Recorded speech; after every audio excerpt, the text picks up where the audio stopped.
قەیرانی کوردستان اقتصادەکەی ڕەبتی بە سیاسەتەوە هەیە، ڕەبتی بە دامەزراندنی استقراری منتیقەکە و بە تایبەتی عێراقەوە هەیە، ڕەبتی بە سەرۆژێربوونەوەی سەرمایە و چاوتێبڕینی کۆمپانیاکان بۆ دووبارە سازدانەوەی ژێرخانی ئابووری، ڕاکێشانی سەرمایە و وەسایلی تازەی بەرەمهێنان. ئەمانە ئەتوانێت دەورەیە بکاتەوە کە سەرمایە بتوانێت بچەسبێ بە هێزی کارەوە و دەورێکی ڕەونەق دروستکە.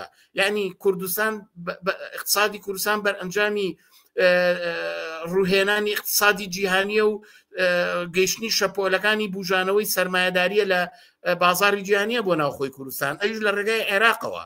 بەڵام ئێمە بین تازە بە تازە کێشمەکێشی نێوان حکوومەتی هەرێم و بەغا لەسەر مەسەلەی موچە ئەوە بۆتە قەزێکی سیاسی.